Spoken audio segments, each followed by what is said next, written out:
this is Halloween Town, right? Well, it sure does look like Halloween.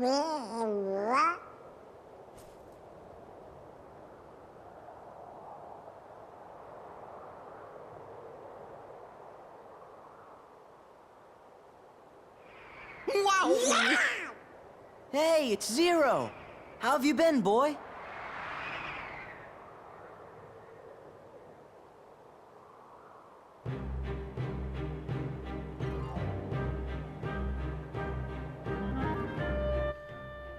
Alright, we're back in Halloween Town, starting in kind of an unfamiliar place. I don't know if this is from the movie, but I find that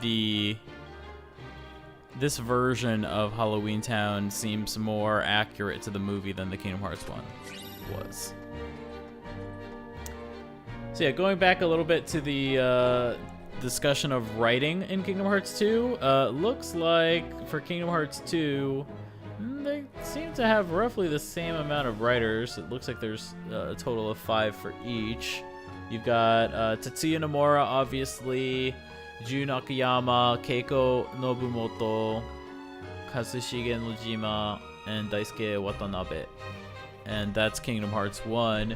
Whereas Kingdom Hearts 2, you've got Tetsuya Nomura, obviously, as lead on that. And then Masaru Oka is he a new addition? Yeah, so Masaru Oka is a new addition. He did work on Kingdom Hearts 1, but not in a writing position. He was like a planner, which in English game development terms is a game designer. He like worked on level design. But in this game, in Kingdom Hearts 2, he came on as a base scenario writer. So he helped Nomura write the main story. He worked on a lot of the. I think he worked on a lot of the Kingdom Hearts 2 in the Kingdom Hearts sequels. I think he may have also worked on like Birth by Sleep. We also have Harunori Sakemi and Daisuke Watanabe. Daisuke Watanabe, he's returning, right? Yeah, Daisuke Watanabe was also in Kingdom Hearts 1. And both of those were listed as text planners for scenario, so that means they probably worked on entries for Jiminy's Journal, maybe dialogue, whereas the other ones were like the main idea of the story. So let's see. Yeah, I think the shift to having maybe 2 people working on the base story might have affected the way Kingdom Hearts is structured. Kingdom Hearts 2 was structured. Well, obviously they did. I'm surprised Kazuhige Nojima is listed because I thought he didn't really work on Kingdom Hearts 2. Kazuhige Nojima, by the way, he's a writer from the Final Fantasy series, and he was brought in for Kingdom Hearts 1 writing at the very end because he had just wrapped up with Final Fantasy X, and he actually came in to sort of help the script of Kingdom Hearts 1, and Kazuhige Nojima actually wrote the scenario for the final act of Kingdom Hearts, the original. So starting from Hollow Bastion onwards, that's why Hollow Bastion and End of the World feels so much like Final Fantasy. It's because he wrote it.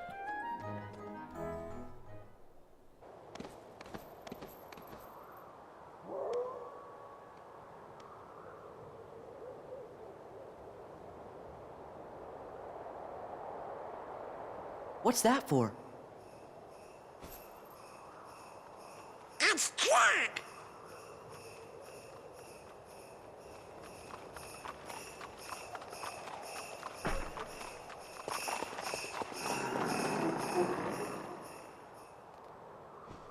Sora, Donald, and Goofy! Welcome back! And Merry Christmas! Merry Christmas? Don't you mean Happy Halloween? Of course! Halloween greetings from Jack Skellington, the Pumpkin King! Forgive me, I'm in a Christmas mood. You see, I'm running the show again this year, but I need Sandy Claus' blessing, so I'm off to Christmas Town. Sandy Claus? I think he means Santa Claus. Aren't these decorations wonderful? This year, Halloween Town's going to handle Christmas, too. But first, we have to visit Sally. She's working on something no self-respecting Santa Claus can do without. Come along, I'll show you. A Halloween Town Christmas.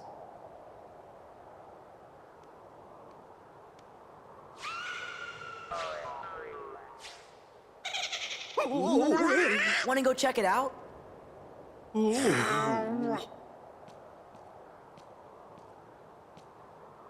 Come on, hurry!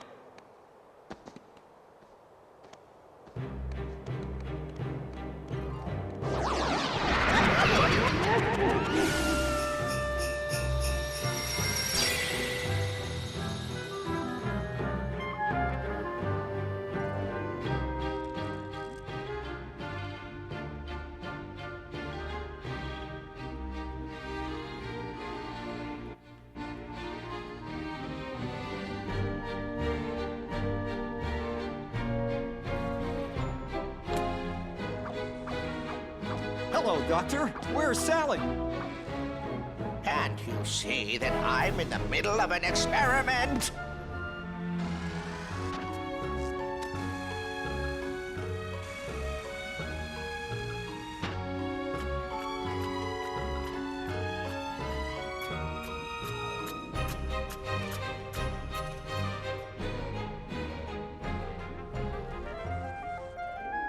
Hey, this is way too heavy. Then let's toss it. You do, and you'll be sorry. Now bring it over here. Hee-haw!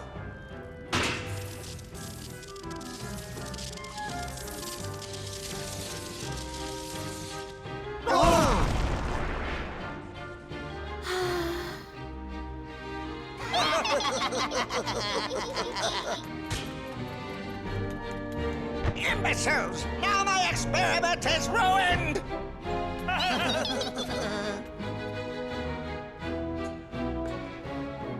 Sally, did you finish it? I want to show my good friends.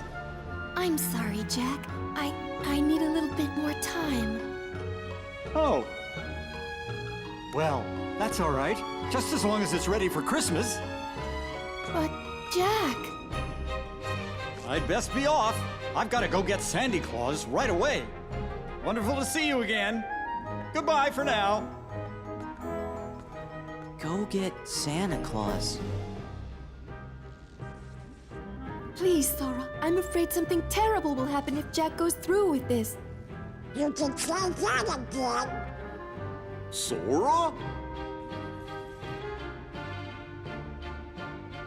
Are those strange-looking fellows in the town square with you? Huh? What fellows? You know, the ones who wanted to spoil Halloween and Christmas? What are they called again? Heartless? They're definitely not with us. But Donald, Goofy, and I can get rid of them for you. And then we can go see Santa! But first, the Heartless!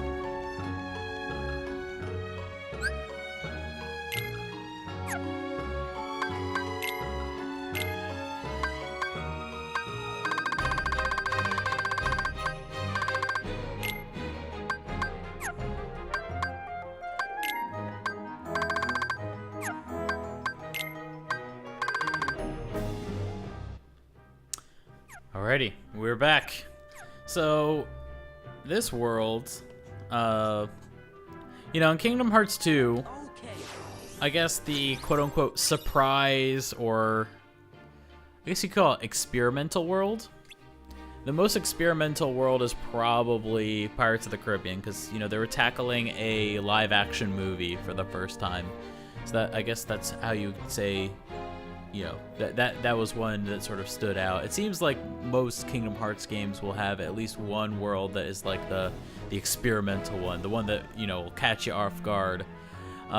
In Kingdom Hearts 1, Halloween Town was actually supposed to be that world, and yeah, to many ways it actually is.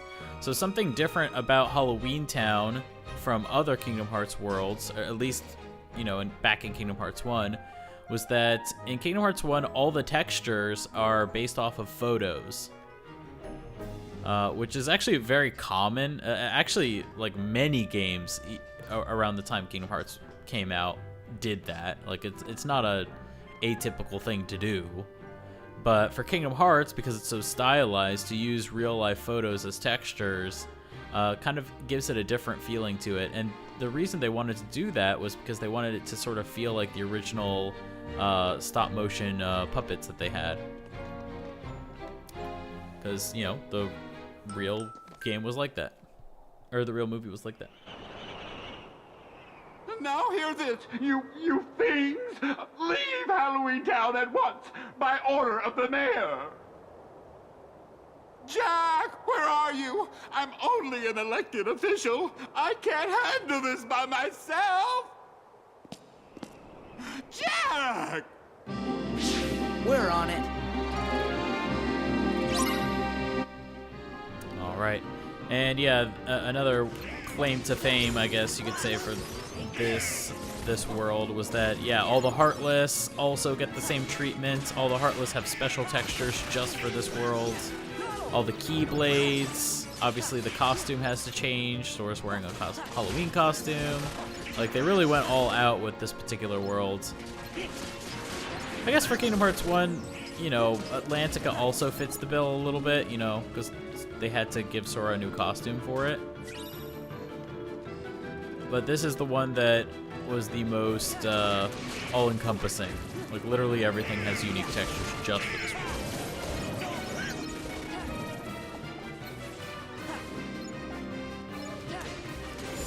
Got him.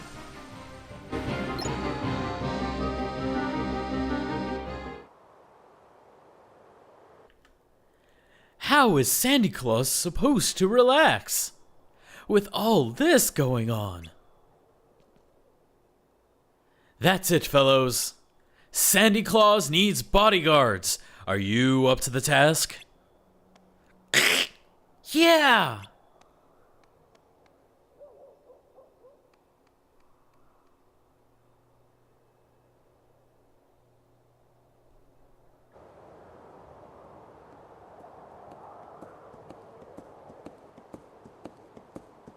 What should we bring along next time? A bucket full of caterpillars! Or something even worse?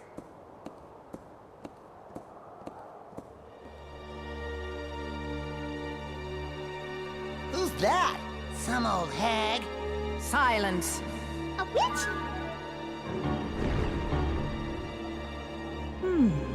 Perhaps you three could be of use to me. Come along, all of you. I'll show you the true meaning of mischief. All right, bodyguards. Christmas Town is this way. The doorway is in the woods just past the graveyard.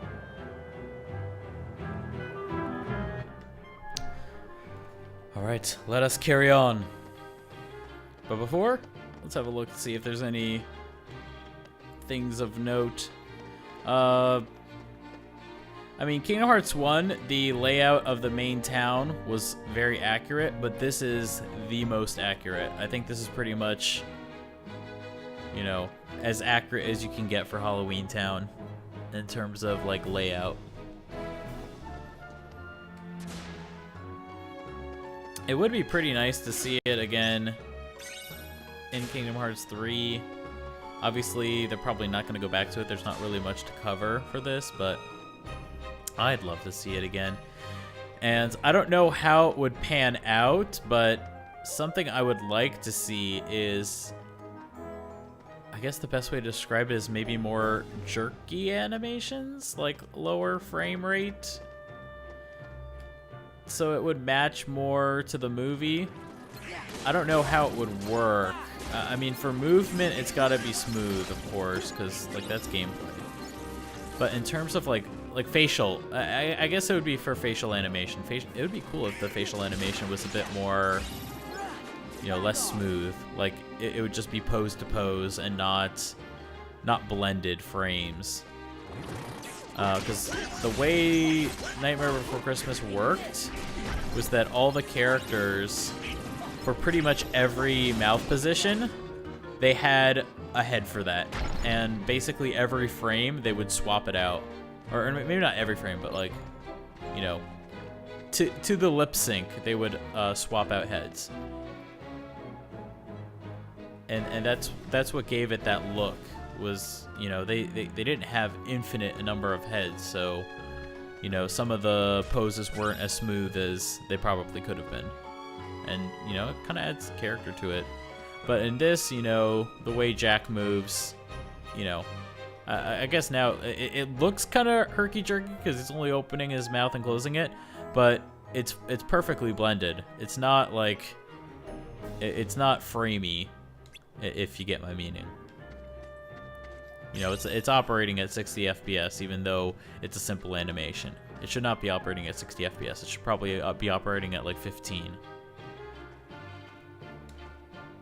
Here it is, the door to Christmas Town. The spooks of Halloween can get so tiresome year after year. I wanted something new, and I found this. Beyond this door is a world filled with wonders, the likes of which you've never seen. At first, I couldn't believe my eyes. Everything was so fresh and exciting. Come on, just open it.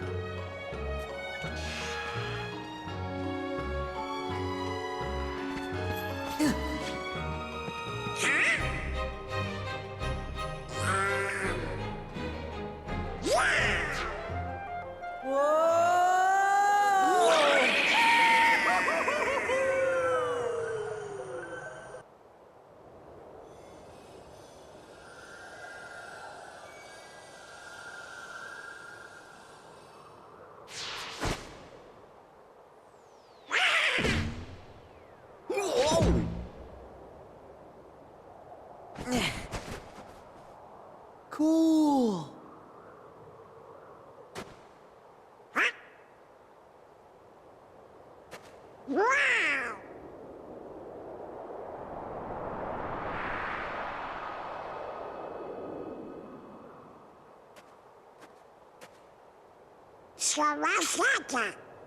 In his workshop.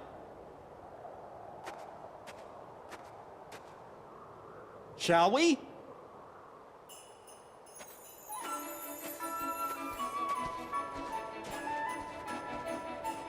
Ooh.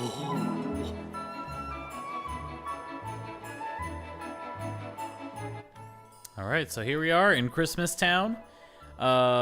We are actually witnessing already some unique things just for Final Mix. So this this Christmas set of costumes for Sora, Donald, and Goofy, this is Final Mix exclusive. Also, this music, which we will enjoy for a sec.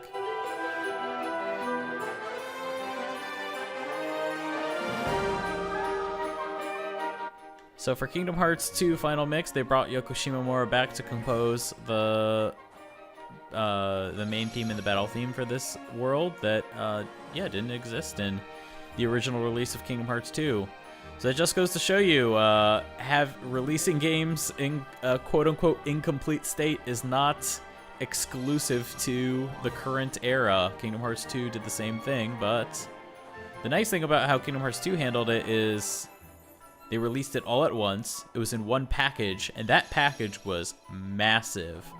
You had Kingdom Hearts 2 Final Mix with a ton of additions, and on top of that, if you got it in the bundle called Kingdom Hearts Final Mix Plus, it also included a full remake of Kingdom Hearts Chain of Memories called Re-Chain of Memories. So that was originally all one bundle, and it all released together. So compared to what we get these days, where you have to like buy these sorts of things individually, yeah, it's a very big difference.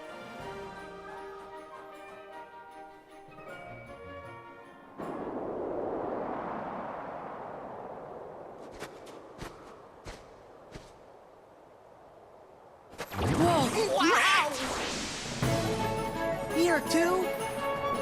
On guard, loyal bodyguards.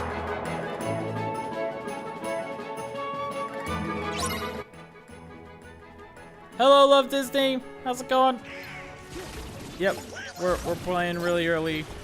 Well, early for America. It's late for me. Yeah, that is because I mentioned it in the tweet. So currently, it's Golden Week, but yeah. So Golden Week in Japan, it's like a series of holidays that everybody gets off.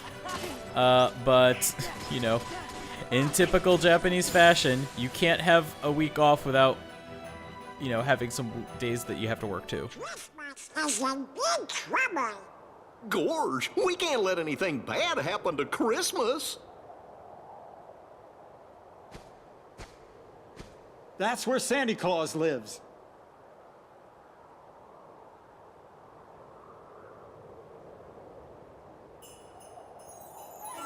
So yeah, like I was saying, it's currently Golden Week, and today happens to be a work day, and also tomorrow. So when I go live tomorrow, it'll be about the same time, early in the morning. Well, early in the morning for the or for the Western Hemisphere of the planet we live on. Late for me, and late for anyone in Australia and any of the other Eastern Hemisphere countries. I don't know if we're reaching anyone from there, but if you are, good evening to you. Let's go see Santa.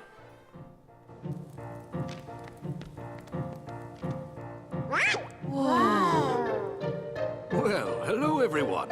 Did you come to see if you're on my nice list? Your name? Sora, sir. Let's see. Sora. Here you are. Well, according to my list, Sora, 7 years ago, you told everyone you did not believe in Santa Claus. Oh, that is unfortunate. How about Donald and Goofy?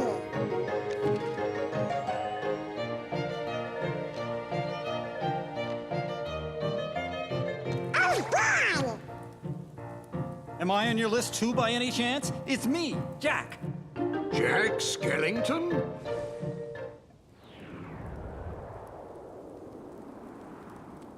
What sort of trouble did you bring this time? This time? It's a long story.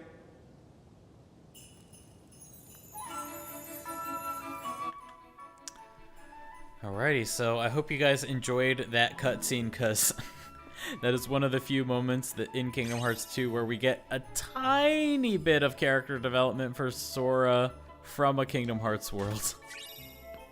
And the kind of really cool, interesting thing is, like, according to this chain of events, it confirms that in the Kingdom Hearts universe, the Santa Claus from Nightmare Before Christmas canon is the Santa Claus for the entirety of the Realm of Light. There is no other Santa Claus. This is the Santa Claus. That's awesome. Can I go in here? Oh, I guess I can.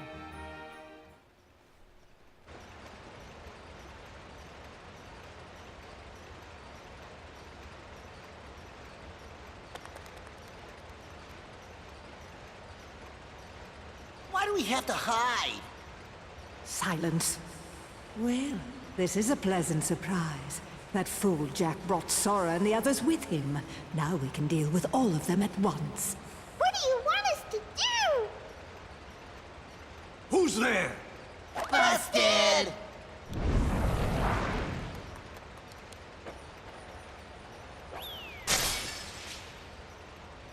Oh! It's Lock, Shock, and Barrel. Not those three. I assure you they're not with us. Well, whatever the case, they've been quite naughty. Catch them and bring them back here. They're going to get a lecture. Mr. Claus, I wanted to talk to you about Christmas first. It'll have to wait. I need to see how things are progressing in my workshop.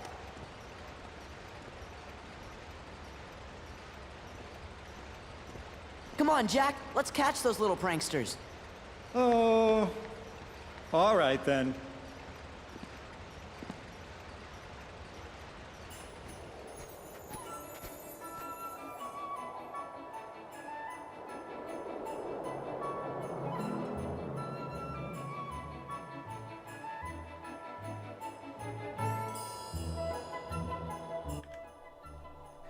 Alrighty, we've got a trail to follow, and let me just note, I love this.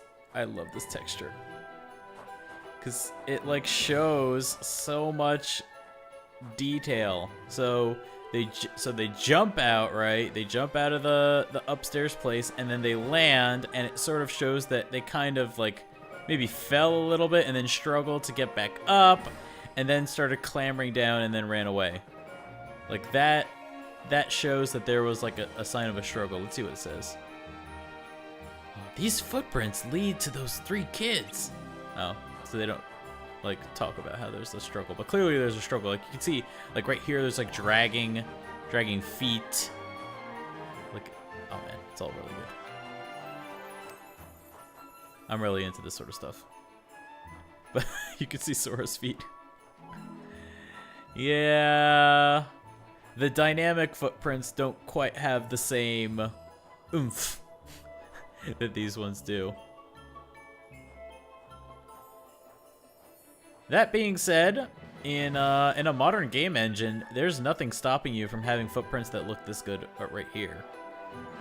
So, I guess in Kingdom Hearts 3, if we go to a certain frozen, snowy place, we could have footprints that are these good. Or, hell, you could even have 3D ones that actually have depth to them. No, wouldn't that be cool? All right, let's fight.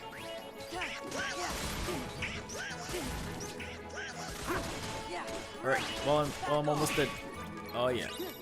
I think I have experience boost enabled. Oh, but he healed me. Yeah, nice thing is if you're half health and kill a Heartless, and you have experience boost enabled, you get double XP. Yeah, got him.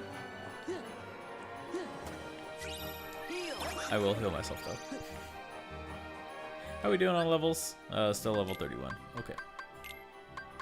Oh wow, we've got a lot of AP boost. All right, let's make it rain for Donald for a little bit, because I know he's a little bit out. And all right, I'm gonna give Donald 5, and then I'll give Goofy 2. I just don't use Goofy's abilities that much. That should cover Donald for a long time, to be honest. Like, there shouldn't really be anything he can't get. Yeah, that's good.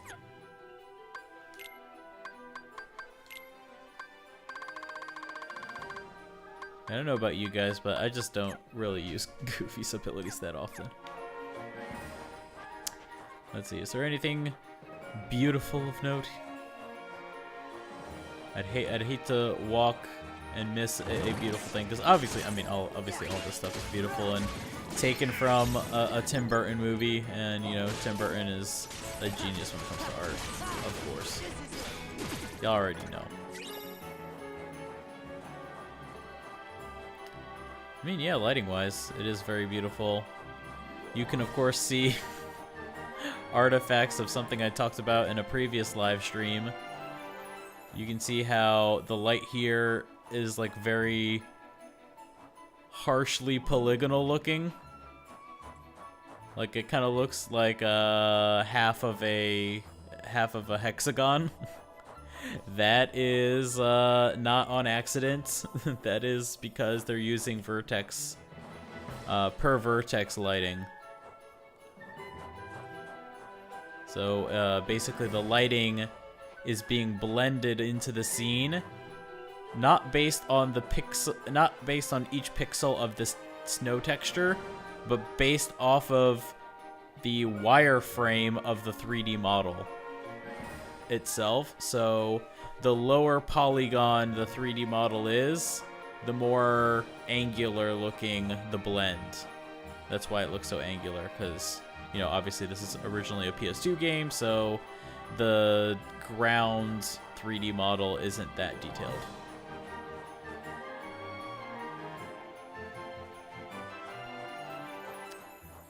Is there anything good to buy? I think the answer's no. Oh, wow, I got some rings now. All right, let's see what we can get. All right, get some AP. That's not good.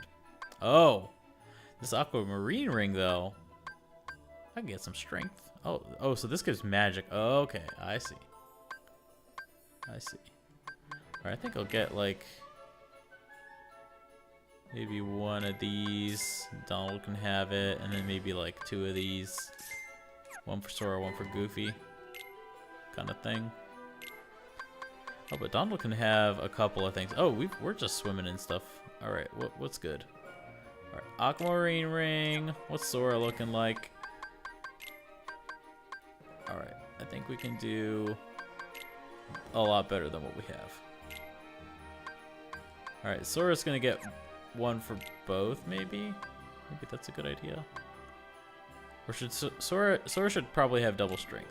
Let's not do that. Probably wasted money, but it's okay. We're learning. I got lots of money. It's not a big deal. Goofy and strength is a good idea. Sora's got platinum ring. That's a magic one? Yeah. Alright, Donald. You don't need strength. You need magic. So I'm gonna get one of these.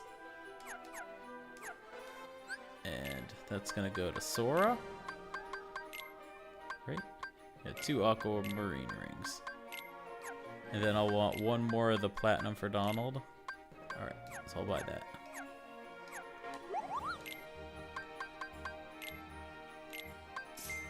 I don't know if any of this is worth it, but it sounds good to me. Alright, platinum. Got it. Alright, none of those. Alrighty, and let's save. Saving is a good thing, kids. Don't forget to save.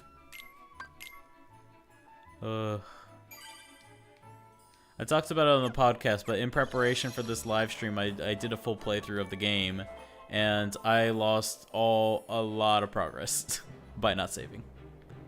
We're talking, I did all the 13 mushrooms and all of the Cavern of Remembrance, and then leveled up to 99, and then accidentally returned to title without saving. That's a bad feel, man. That's a bad feel. Still some straggling chests.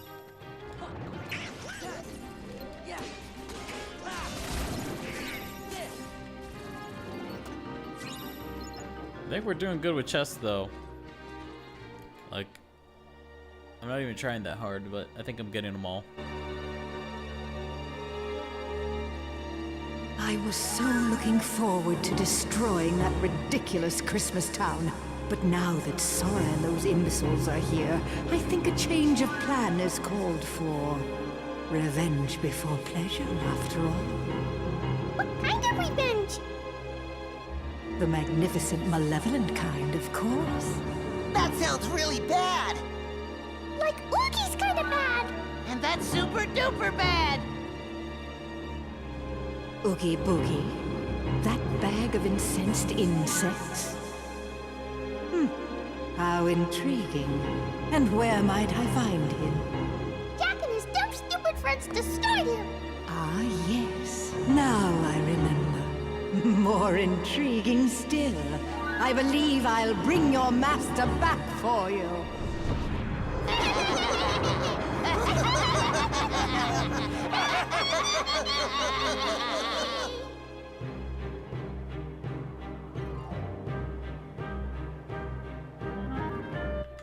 Alrighty. And as you can see in that cutscene, even Maleficent has special textures just for Halloween Town. Even she is not immune. But I'm still saying, like, oh, what's going on here? Let's enjoy. Whoa, hey! I want to enjoy that green texture. Clearly, they've got some green goo going on. That's interesting. So there's a boss in there. Let's not die.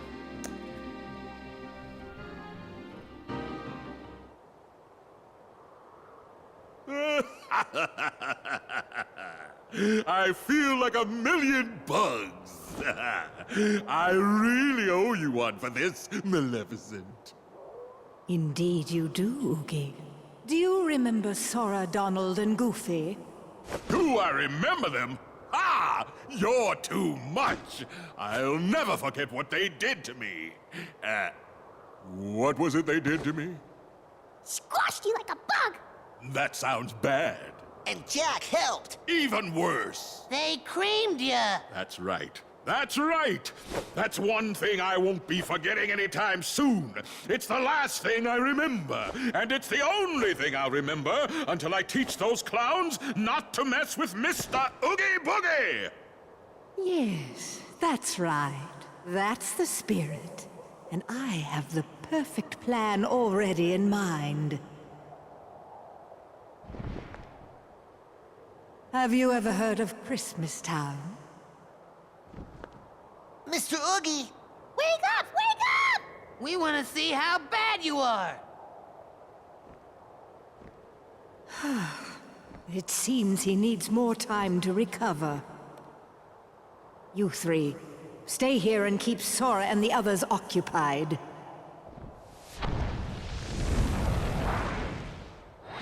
My Heartless will help you, but do not fail me. There they are.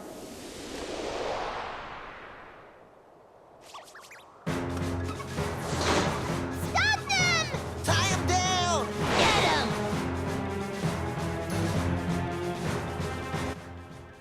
All right, here we go. Let's fight. All right, so I want to talk about something kind of weird while I fight this, but I feel like if I do, I'm gonna not pay attention to the fight and I'm gonna die. But I'm gonna try my best. So, something interesting about the last cutscene is that we saw Oogie Boogie was awfully forgetful for some reason. And while I don't know what Tetsuya Nomura or whoever the scenario writer for this world, I don't know what their intentions were, but if you did, in fact, resurrect someone's corpse from the dead, it would kind of be something like that, where people would be kind of forgetful and have, you know, apparent brain damage. They might not even wake up, but like, that is something that is kind of inevitable. Something I kind of been hearing as I don't know if it's like a new theory in neuroscience, but I don't know, it's new to me, is the concept of how is memory stored in your brain? And for the longest time, we thought it was purely physical. Like, you know, obviously you got the folds in your brain, and you got neurons, right? And neurons are like these connections that are made in your brain, and over the course of your life, you make new connections, and that's how you learn things.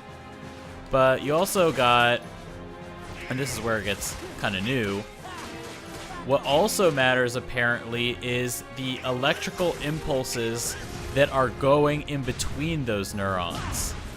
Now, if we're talking about like copying someone's brain or copying the memories from someone's brain and like saving them like onto a hard drive or something, you know, if that was ever possible in the future, you can copy, you know, all the physical stuff because that's static, but to have to also capture just the electrical impulses that are going in between your brain, something that's not physical at all, it's like, how do you even do that? So if you were to say, you know, clone somebody and you clone their brain perfectly, atom for atom, like I'm talking as perfectly as possible, according to this theory, now I'm not a neuroscientist, but according to that theory, that would mean that they would probably not be 100% that person. You know, if the actual impulses between the neurons actually do like make a difference, they might not even be sentient. They may not even be able to be alive. Like, that's pretty crazy. There we go. I did it!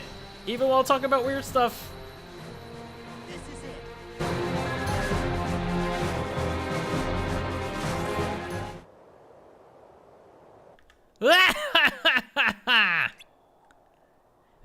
was fun! Let's go see if Mr. Oogie's ready.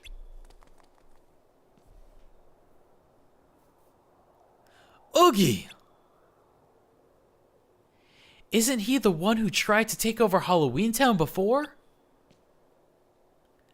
That's him, fellows! I hope you're ready for trouble. Don't we have enough trouble already?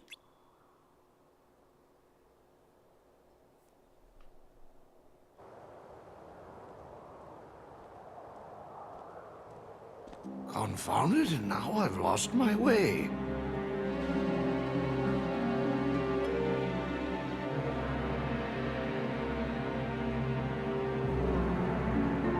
Oh, this is utter foolishness. I should be getting ready for Christmas. Is that you, Mr. Santa Claus? Yes, but please call me Santa Claus. Of course. Mr. Santa Claus, I was hoping I'd find you here. You see, it's very important that you go back to Christmas Town. I'm afraid something terrible is going to happen if you don't.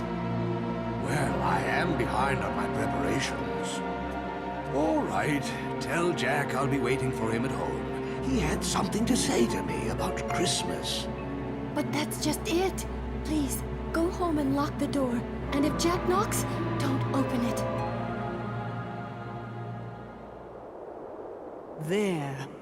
The large one in red. All I gotta do is kidnap him? That's right. Lock him up at once. Then begin destroying Christmas Town. That's sure to make Sora and the other fools come running. And then they're all mine! Yes. And in the meantime, I'll turn Santa Claus into Santa Heartless. Are we done? Who's there?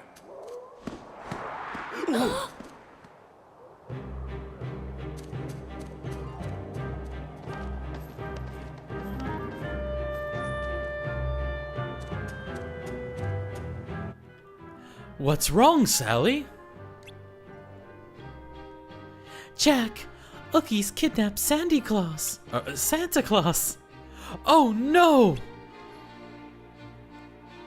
And he's headed for Christmas Town. Come on, Jack, let's hurry. Oh, thank you, number one, or number zero. Yeah, that's sort of a hallmark of this live stream series is anytime there's a cutscene that has no voices, I gotta do my best to read the impressions, or read them as the character. So let's actually do a gauntlet of various impressions. So let's do Goofy. Where did Oogie come from? He tried to control the Heartless last time. Yuck! What's he up to now? And then here's my Donald. I don't think any human is ready for my Donald.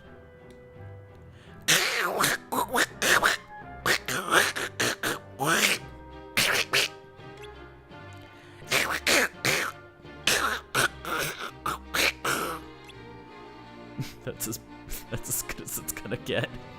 It's so bad. All right, let's do Jack. Oogie comes back, and the first thing he does is try to spoil my Christmas. I guess he didn't learn his lesson last time. And then Sally. Oogie kidnapped Santa Claus.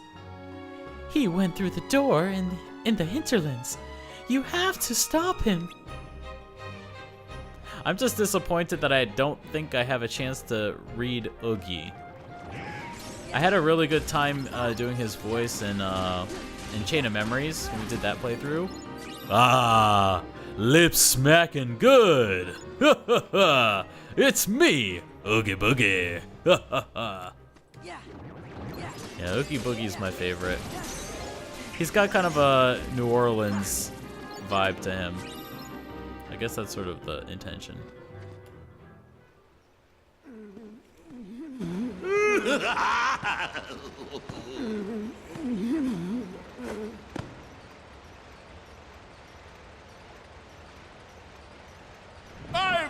a little redecorating. Wait, something's not quite right. I know what it is. We just need a little more of that Oogie flair. I do hope our jolly old friend is looking forward to becoming a heartless.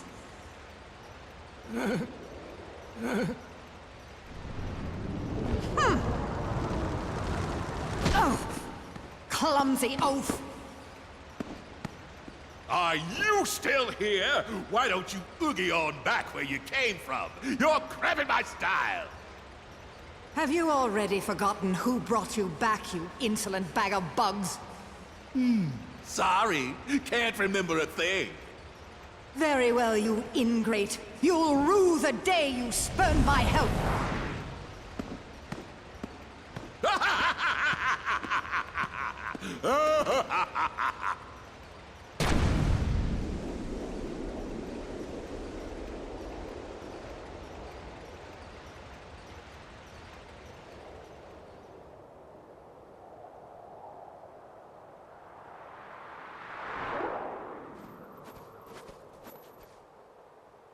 That's Santa's house.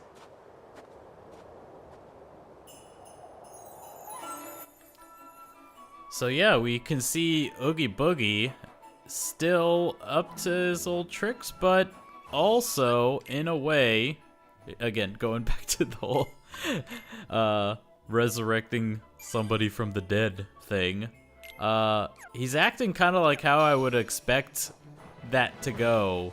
Like, to some extent, he is the same Oogie Boogie. He does have memories of being Oogie Boogie. He remembers some people.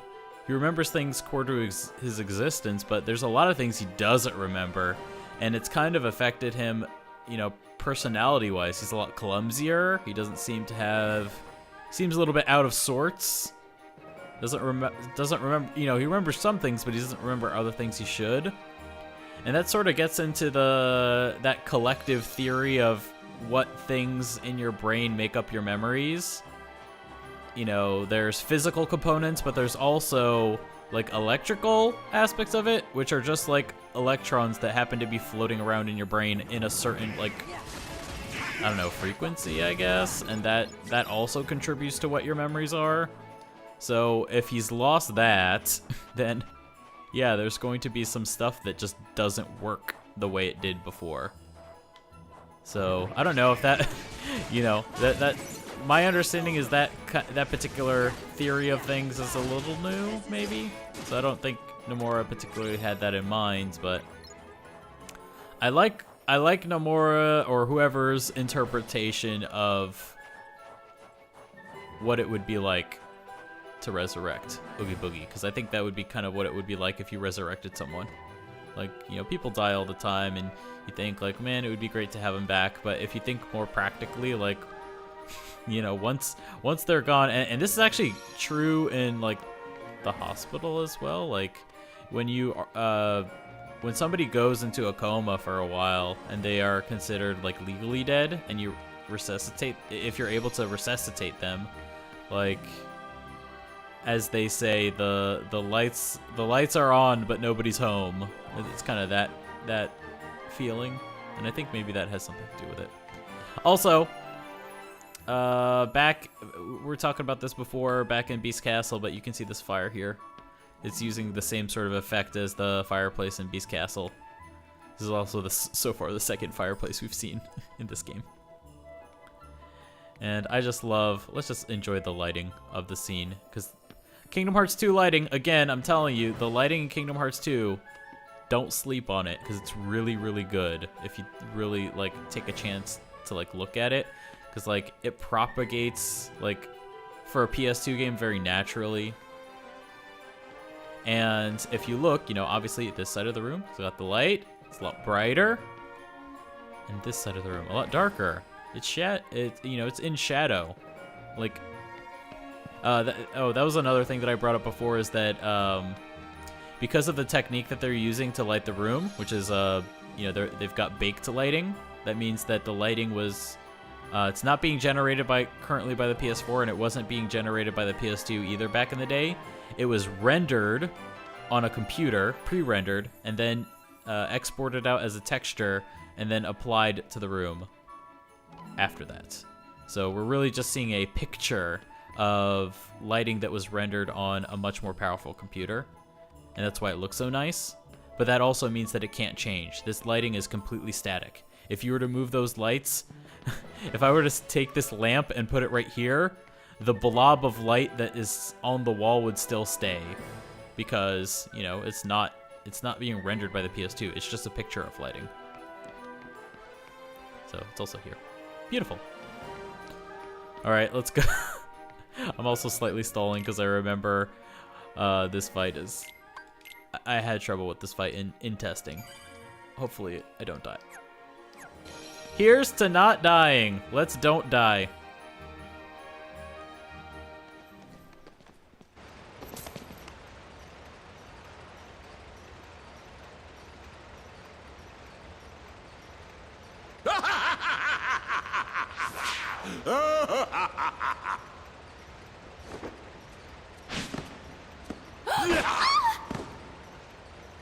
Jack Skellington!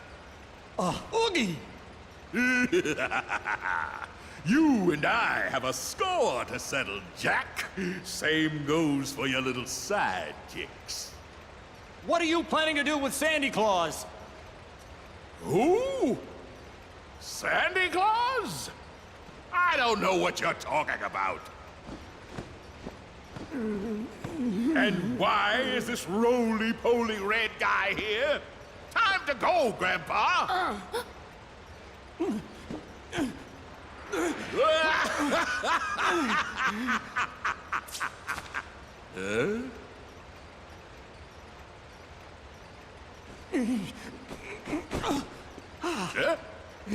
Mr. Santa Claus!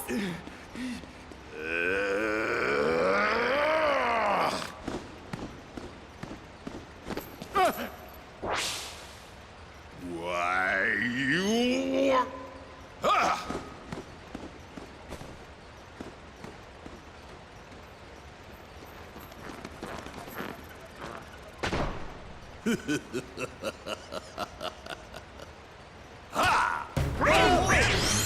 Slam!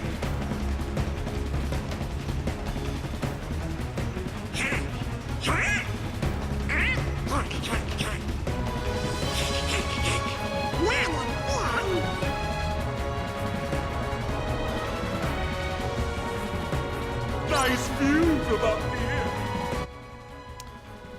All right, let's don't die. So you're supposed to knock these up there and break that glass that he's sitting on. And hopefully I don't accidentally... Oh, yeah, do exactly what I just said. Trigger comment. Look, I just happen to like having auto limit on. It's convenient for me sometimes. Oh well. Who needs MP? MP is overrated. What can that let you do? Heal. Psh. I got Donald. Who needs to heal when you have Donald? Alright. Let's wail on him. So yeah, in the last cutscene, yeah, you could clearly see that Oogie Boogie definitely has some brain damage. Because he's got clearly no capacity for short-term memory. So yeah, if I was a doctor, I would indicate that definitely has something to do with brain damage. Cannot form short-term memories. Was recently dead. Seems like that would be a significant thing to note on your medical records. Oh, I was dead, you know, an hour ago, and been dead for a while. Doctor, does that have anything to do with my brain damage? Yeah, I think so.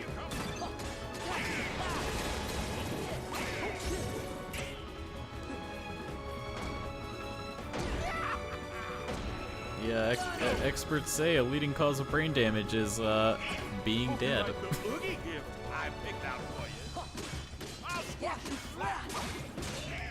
Alright, oh, I switched to the wrong one.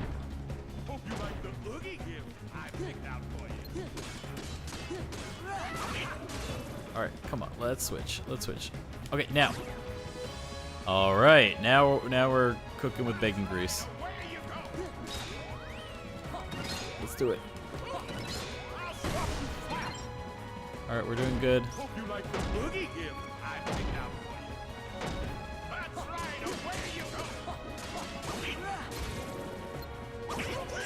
Yeah, unfortunately, even when I do eventually get him knocked down here, like, there's only a certain amount of HP I'm allowed to take from him at a time, because he just, yeah, after a while he's just running away and becomes invincible. It doesn't really matter what I do. I haven't really been keeping up with all the speedrunners, but I wonder if they have like a solution for this to make it faster. I personally can't. Oh yeah. Here's the final phase. Alright, let's do it. Okay. Okay. I just heard a voice clip at a Oogie that sounds like one from Kingdom Hearts 1. Maybe they copied it. Alright, I'm gonna high potion, just in case. Oh man, wrong place. Come on. Let's go. Let's go. Alright. Alright, I'll dodge it. I'll dodge it. No worries. I got this. Oh, come on. Come on. Alright, and then I'll dodge this too. Oh, no I don't. But I'll dodge this. Oh no. Oh no! We were so close. Critical mode, everyone. Critical mode. Oh, do I have any useful new attacks? Oh, Flash Step.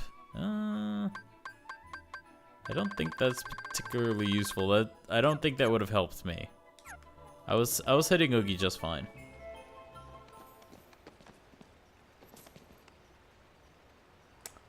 A lot of thunder spam. Yeah, I could see that definitely be fast. Nice view from up here.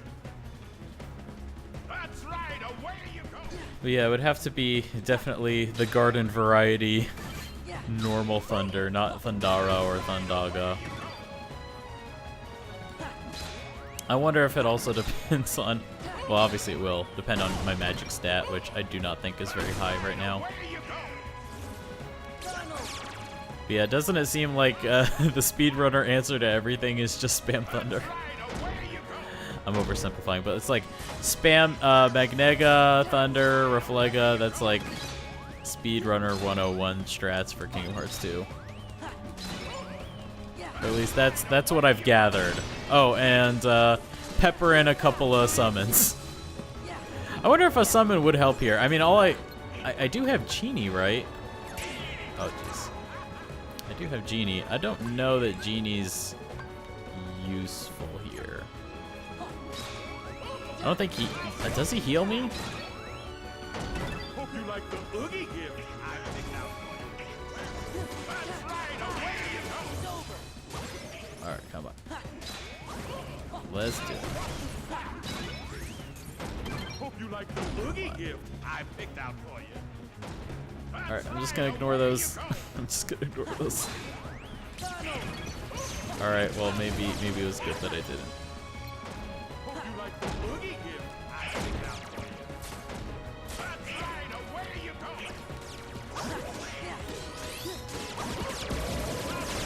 Alright, come on, come on, come on. 4. Still haven't even knocked it down. Alright, I'm leaving. That's right, away you go. That's right, away you go! I'll squash you flat! You like the boogie gift I picked out for you? That's right, away you go! Let's do it.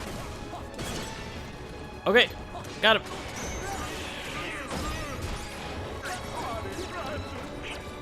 Yeah, that's the thing is like, when it comes to Oogie Boogie, like I'm not having an issue pushing him to his next phase. That's not the issue. Yeah, I guess I just got unlucky in that last run.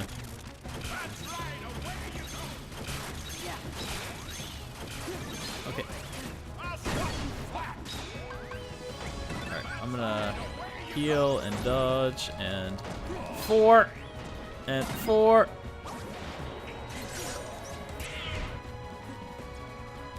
Alright, let's go. And jump to the wrong place. Oh, jeez. Alright, I'm gonna teach y'all a new Japanese word. New Japanese word of the day is sasuga. Sasuga means as expected. And it can be used sarcastically and it can use seriously. So here's an example. I was teaching my students about the new Avatar land in Disney World in Florida, and how they have this like really cool animatronic that looks like really realistic. And in that situation, I was like, "Oh, sasuga Disney," which would mean like, "Oh, as expected of Disney, like their animatronic design is like amazing, like world class." So that's a good use of sasuga. Another good use of sasuga is like me just totally screwing up and teleporting to the wrong area. That'd be like sasuga Brandon. Sasuga me. As expected of me. So yeah, as expected. It's a neutral thing, and it can be used for jokes as well. So if you wanna learn a great Japanese a way to formulate your own jokes in Japanese, sasuga's a good base.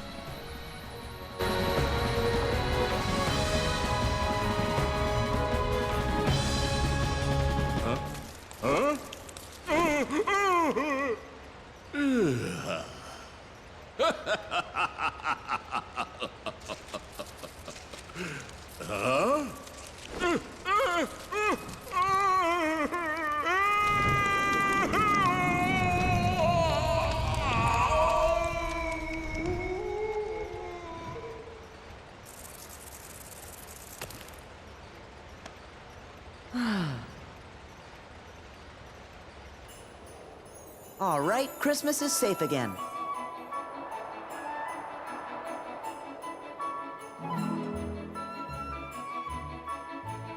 Perfect. I'd better get down to business. Yup, you ought to stick to Halloween and spooky stuff. Jack.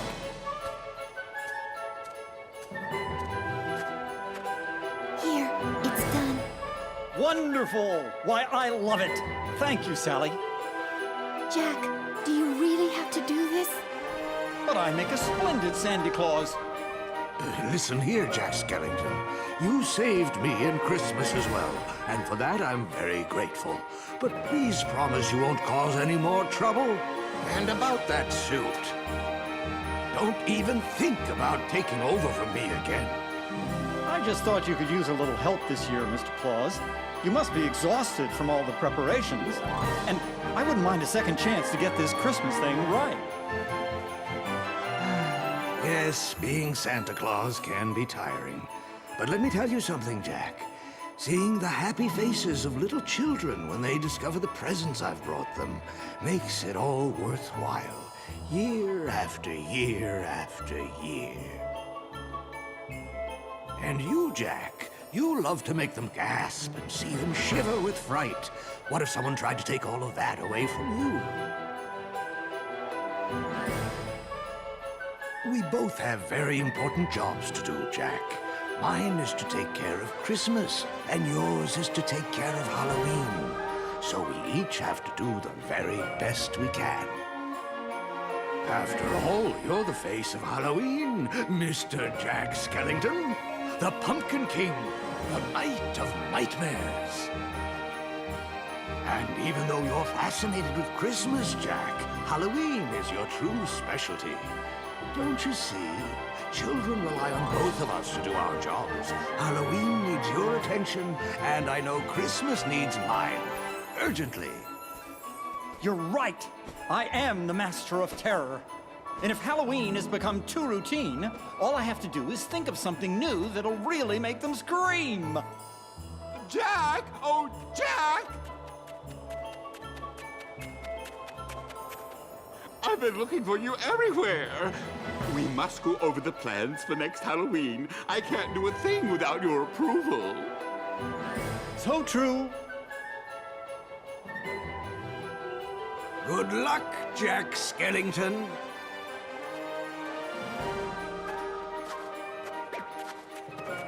Well, there he goes. Yes, and I've got lots of names to check and preparations to finish. Oh, Jack, this is no time for joking. What's this? Perhaps a bit too festive for our Halloween needs.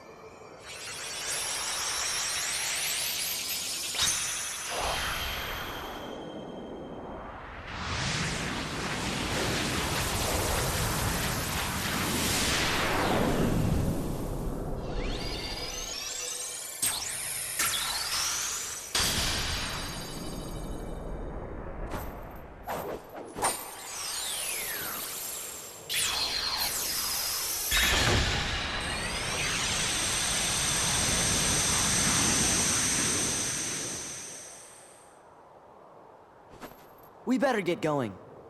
Before you do, Sora, I believe there's a friend of yours who, if I recall correctly, was the one who told you there's no such thing as Santa Claus. Oh, yeah. He did say that. Be sure to give him my very best wishes. I will, but...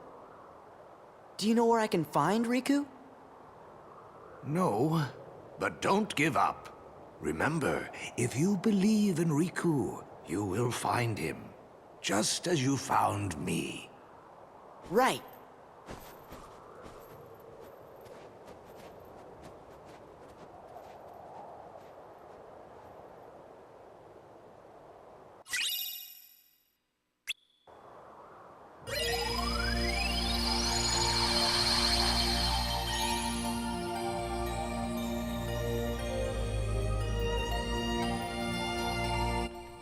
Alright, so there was the final scene. I think that last scene was kind of indicative of something that I mentioned earlier, how, you know, yeah, and so obviously in Kingdom Hearts 2, we were talking about before how a lot of these Disney worlds don't relate to the main story or to the characters or to their character development, but obviously in that last scene, you know, there is some association to, you know, Riku and Sora and their past together, so this is one of the rare worlds that does have that. But this also is indicative of something that I talked about that is kind of emblematic of what the current Kingdom Hearts games kind of do in terms of formula. So the way they put in some interaction that affects the main characters and have some characterization is they'll do all this Disney stuff, and then right at the end they'll throw in some stuff that relates to the main plot at hand, or to the characterization of the characters. If any of you have played Dream Drop Distance, for example, Dream Drop Distance Disney worlds, pretty much all of them are like that. So I don't know how I feel about it, but I kind of wish more Disney worlds were like, had Sora, Donald, and Goofy, and or, you know, maybe just one or several of them, you know, be involved and have their story be sort of integrally related to the plot of the Disney world, but that's just me. So Kingdom Hearts tech question: did they redo the lip sync when it came to English voiceovers, or did the actors kind of have to just work with the lips animations for the JP voice work? To know if that question makes sense. It does. The answer is both. So the way it works is that so obviously the Japanese voice work comes first. After the Japanese voice work is done, then the animation is done for the voice work. After the animation for the Japanese voice work is completed, So by the way, what tends to happen is voice work comes before animation. That way the actors have freedom to act however they like, and they don't have to be beholden to the timing of, you know, pre-animated stuff. So usually what happens first is the voice acting. Then after the animators animate to that voice acting, they're inspired by it, and then they follow the timing of the voice. And then in terms of what the English voice actors have to do, what they get are literal video recordings of all the cutscenes in Japanese, and they use that as a guide, like emotionally and timing-wise, to how they should act. And then they try to match the timing as best as they can in English. After that, after all of that, once they have timed it as best as they can to the Japanese, then the Japanese animators get the English dialogue, and they will reanimate the lips so that they fit to the English voices. So they do try to match the timing of the Japanese lines. It's not so specific that they have to match the lip flaps. That is not the case.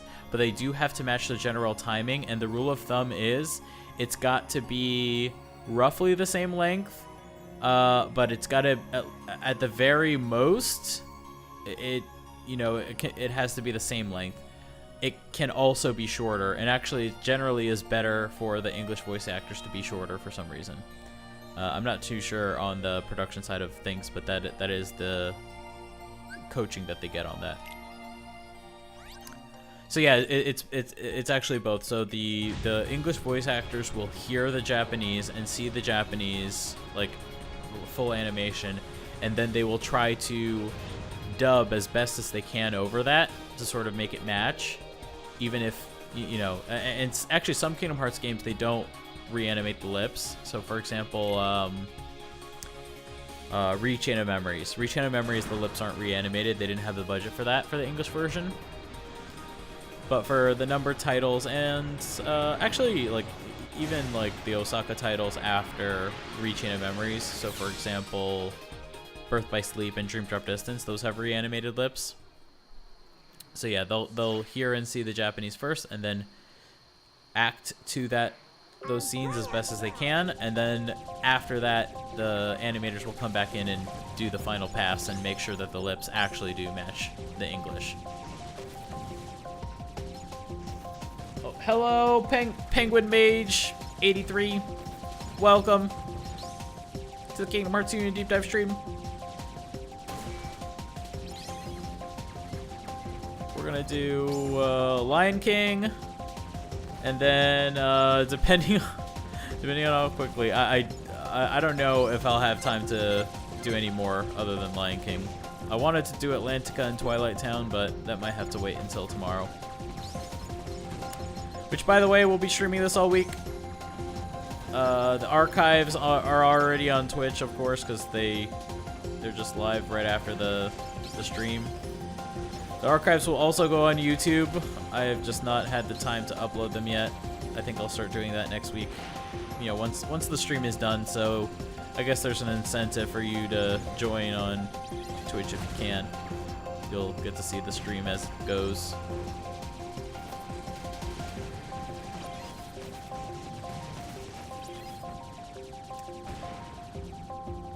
Do you think it'll be the same way for Kingdom Hearts 3, or will Square Enix give English voice actors the same freedom that the Japanese actors get?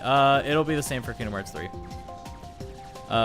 You can already tell that that's the case because there's already a lot of Japanese voice work done. That's why the most recent trailers are just in Japanese and not in English. So yeah, it'll be the same. The English voice actors are going to have to, it's just going to be the same workflow. It's been working for them so far.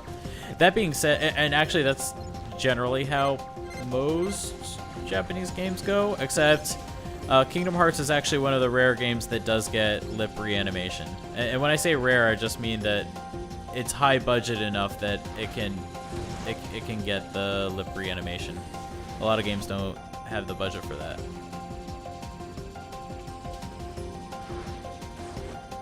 But yeah, for King, actually, what is interesting is that some games more recently, well, when I say some, I mean one. One game kind of recently kind of flipped the script and made the English voices the base, even though it's a Japanese title, and that was Metal Gear Solid 5: The Phantom Pain. And I'm guessing the reason for that is because they got what's his name, Jack Bauer. What's the English actor's name for that? I don't know. Whoever that big actor that did Solid Snake. Oh, I died. Well, I guess I get to do that again.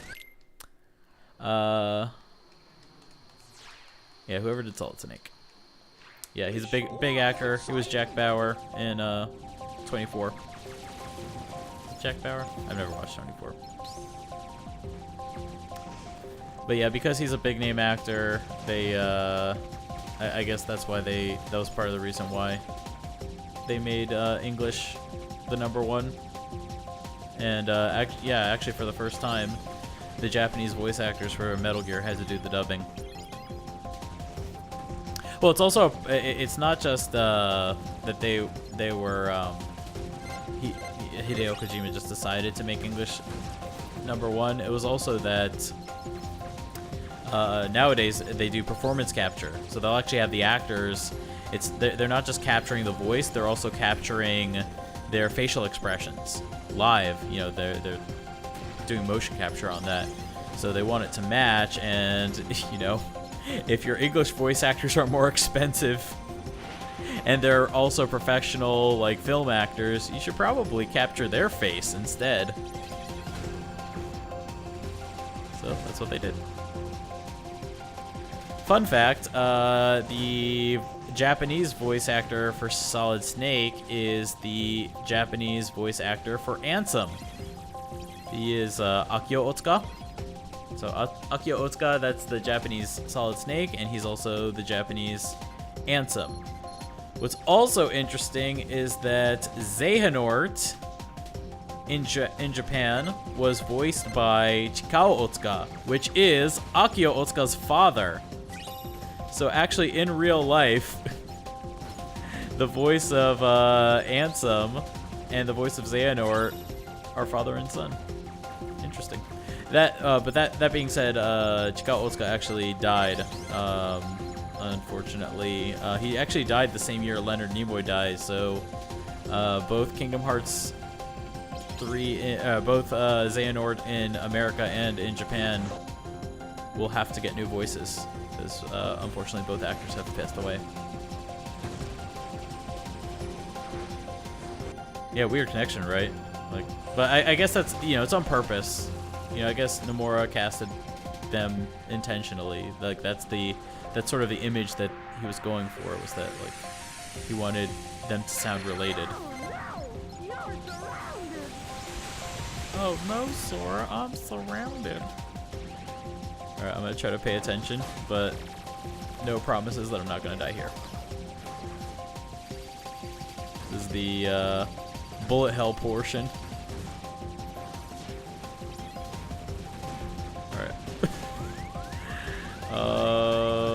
Please don't die. Please don't die. Oh, somehow. Okay, somehow I made it. Good going, Sora! Yeah, so it's anyone's guess what, you know, who's gonna be the next voice actors. I will say, though, as good as Leonard Nimoy is, he was kind of, quote-unquote, putting on a voice for Xehanort. Like, it wasn't his, like, normal voice.